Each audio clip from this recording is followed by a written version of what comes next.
Sabi po dyan, developing a servant heart means intentionally putting the needs of other before your own, no? Driven by humility and love rather than seeking recognition for yourself. No? Parang ibig sabihin ng servant heart, ibig sabihin ito intentionally putting the needs of other, no, before sa ating mga personal na buhay.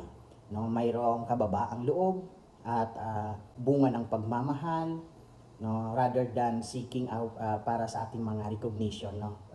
Kapag tayo naglilingkod sa Panginoon, parang sasabihin, dahil sa akin kaya nawin ko yan, dahil sa akin nakakilala yan sa Lord, dahil sa akin na born again ang buong pamilya niyan, dahil sa akin, no. May mga ganun na dapat hindi po. Being a servant, magkaroon ng servant heart, dapat, no, inaano natin, no, yung recognition hindi natin nilalagay sa sarili natin, kundi laging sa ating Panginoon, no. Kasi hindi yan mababago ang buhay niyan dahil sa atin, no. Wala tayong kakayanan, no. Nandito lamang tayo dahil nagpapahayag tayo ng salita ng ating Panginoon.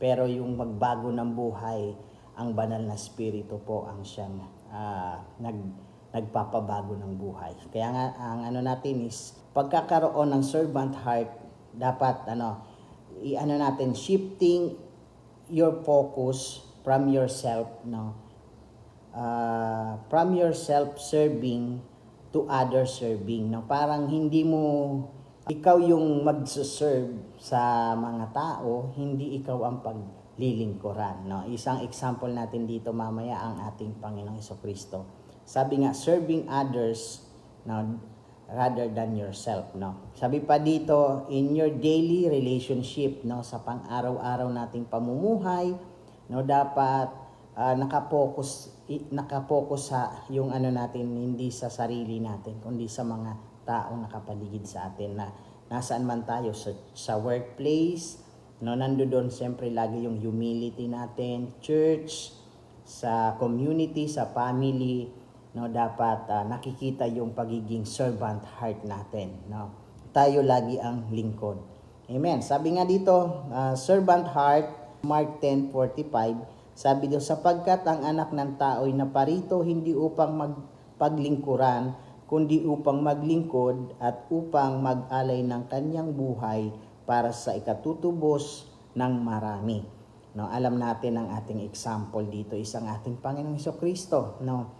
Hindi, sabi nga, bagamat siya'y nagkatawang tao, fully man, no, pero sabi dito, hindi siya naparito upang paglingkuran, no, bagamat siya'y Diyos, di ba?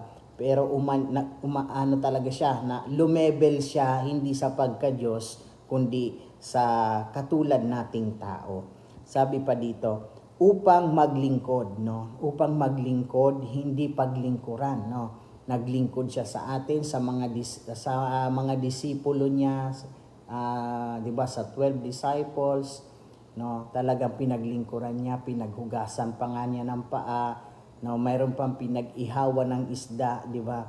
Ganon ang pagkakaroon ng servant heart, na naisin din natin na magkaroon tayo ng servant heart, sapagkat sabi nga, no, ang nagpapakababa ay siyang itataas ng ating Panginoon.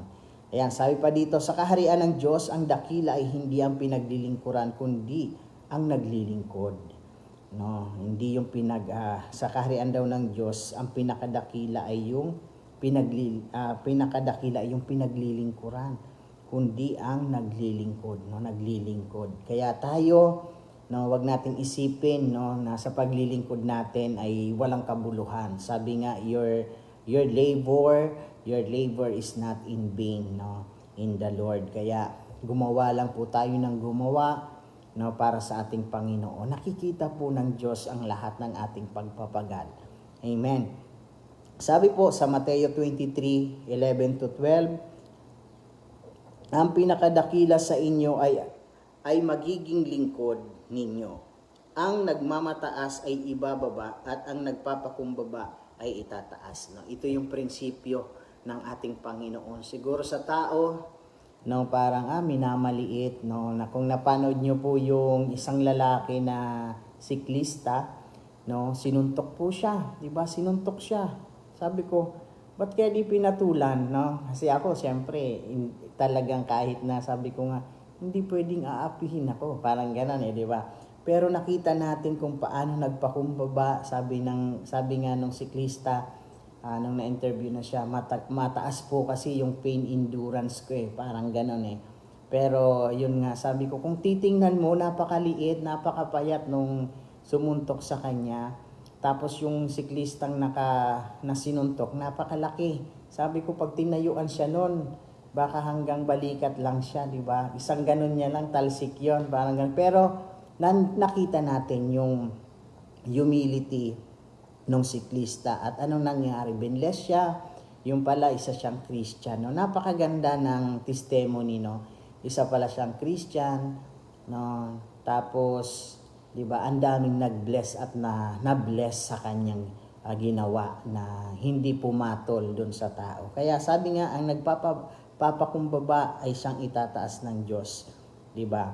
At ang nagmamataas ay ibababa naman ng Diyos, no? Kapag narinig mo ang salitang paglilingkod, kapatid, anong unang-unang pumapasok, no? Agad sa isip mo. Anong pumapasok pag sinabing paglilingkod, no? Mahirap 'yan, no? Siyempre, maglilingkod ka, no? Sabi nga lagi ng ating overseer, no, ang paglilingkod ay is not a bed of process, no? Laging minsan parang bed of process, may turn nga lang, may tinik. Parang ganon, di ba? Pero masaya maglingkod, may joy, di ba? At syempre, sa paglilingkod naman natin, nakikita natin na hindi natin ito ginagawa para sa sarili natin talaga. Hindi natin ito ginagawa, no, hindi lamang out of love, no, kundi talagang hindi lang din obligasyon ang paglilingkod sa Panginoon. Kasi one way na naglilingkod tayo sa Panginoon ay yung naglilingkod tayo sa ating kapwa, 'di ba? Sa mga tao, sa community, 'di ba? Yun po yun. No? Sabi pa dito, ang paglilingkod ay hindi option para sa Kristiyano. Ito ay katulad kay Kristo. No, yun yung ating hindi ito option kundi out of love. Kaya natin ginagawa ang mga bagay nito. Paano dapat ako maglingkod sa Panginoon?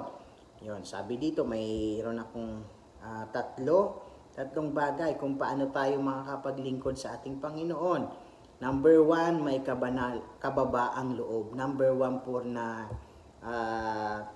requirements yon, no? Dapat magkaroon tayo ng kababaang loob, no? Hindi lamang malambing ka magsalita, malumanay ka magsalita, kundi no, sa lahat ng pangyayari sa paligid mo, no, kahit intense na masyado, pero ikaw ka pa rin na parang lagi ka pa rin parang kampante, yung tipong easy ka lang, no? Yun, yung gano'n. Sabi nga sa Pilipos 2:5-7, si Kristo Jesus na bagamat siya'y nasa anyong Diyos, ay hindi niya itinuring na isang bagay na dapat panatilihin ang pagiging kapantay ng Diyos. Sa halip siya'y nagpakababa, no? Laging ganon long character dapat natin, no? Lagi tayong nagpapakumbaba, no? Hindi tayo pumapantay. Anak ako ng Diyos. Baka pag sinabing anak ako ng Diyos, dapat, di ba, mauna ako sa pila na yan, no? Yung mga ganon di ba? Dapat nagpapakumbaba tayo. Anak ako ng Diyos, dapat hindi na ako pumipila sa mga ganyan, no? Baka ganon, no? Simpleng ganon, baka nakikita pa rin yung ating old self, no? Hindi, baka mas malala pa sa dati nating buhay, di ba? Dahil akala mo, dahil anak ka na ng Diyos, lahat ng authority, no? Okay, lahat ng authority nasa iyo, pero yung parang maghari-harian ka ay dapat hindi po ganon. Amen. Sunod po, no, may katapatan. Sa paglilingkod ay requirements din po ito, yung pagkakaroon ng pusong may katapatan, no. Hindi pwedeng hindi tayo tapat, no. Pag halimbawa ito sa sample sa nagki-care group, no, pag alam mong hindi ka makakarating on time, magsabi agad. Pag alam mong hindi ka makakapag-care group, sabihin mo na agad, hindi yung nakalimutan mo, saka mo na lang sasabihin after na nung pangyayari, nangyari na. No, may mga ganon kasi minsan hinihintay tayo. May mga panahon na yung time nila ay precious din, 'di ba? Mahalaga din lahat ng time, kaya i-respect natin yung bawat time ng bawat isa kasi allotted ang binigay sa atin. Kapag na misuse natin yung time na yon, no, pwedeng maapektuhan yung mga susunod na gagawin ng tao. Kaya napakahalaga na sasabihin natin na hindi ako makakarating on ganitong time, no. Sabihin na natin ng mas maaga, or wag na tayong kahit sa music team, no, makikita natin yan. Pag alam natin di tayo makakarating on time, pwedeng wag na rin tayo tumayo sa susunod na, alam ba, di tayo nakapag-practice, di ba? Alam mong late ka na, siyempre maapektuhan yung buong team. Kung di ka na makapag-practice, wag ka nang tumayo. No, ganun lang yon. Hindi naman yung parang special ako, paimportante, parang gano'n, no? Walang gano'n. No, dapat ino-honor din natin, dapat may katapatan na ang mga puso natin sa paglilingkod sa Panginoon. No, pag sinabing no practice, hindi ka pwedeng tumayo, gawin natin, no? Kasi apektado lahat, no?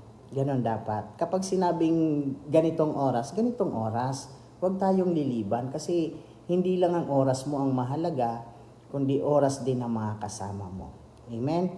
No, sabi dito, so he shepherded them according to the integrity of his heart. Dapat may integrity tayo, may paninindigan tayo, ganun tayo. No, ganun ang mga anak ng Diyos. No, may paninindigan. And guided them with his skillful hands. No, guided tayo ng skillful hands, no, sa paglilingkod natin na may katapatan. Sabi dito, dapat laging magkasama, tapat na puso at mahusay na paglilingkod. No, hindi pwedeng magaling lang tayo sa talent na binigay sa atin, no, pero yung puso natin ay hindi naman ayos. No, sabi nga, dapat magkasama ang puso at kamay. Kung ang talento ngunit may talento ngunit walang pusong tapat, posibleng magkamali at gamitin lang para sa sariling kapurian. Kung may pusong tapat ngunit walang kahusayan, magiging limitado ang iyong paglilingkod. Sabi pa ito, dapat parehong hinuhubog ng Diyos ang puso at ang ating kakayahan. No, may pagmamahal. Dapat ito yung rin natin, may pagmamahal. Pangatlo, no, makapagsalita man ako sa mga wika ng mga tao at ng mga anghel, kung wala naman akong pag-ibig, para lamang akong kampa ng umaalingaw-ngaw o pompyang na maingay. No, dapat lagi ring kasama natin sa ministeryo, no, na magkaroon tayo ng servant heart, ay dapat magkaroon tayo ng may puso tayong mapagmahal kasi nga sabi nga ang pag-ibig ang susi ng lahat, di ba? Kung ako man ay may kakayahang magsalita ng mensahe mula sa Diyos at umunawa sa lahat ng hiwaga, kung nasa akin man ang lahat ng kaalaman at lahat ng pananampalataya, ano pat nakakapagpalipat ako ng mga bundok, ngunit wala naman akong pag-ibig, wala akong kabuluhan, no? Parang gano'n, no? Napakalinaw na sinasabi dito. Wala tayong magiging kabuluhan na kahit na kaya natin palipatin, no? Yung mga bundok ng problema nyo, kaya natin paalisin. Kung wala naman tayong pag-ibig sa ating puso, di ba? Nakakapagpagaling tayo, di ba?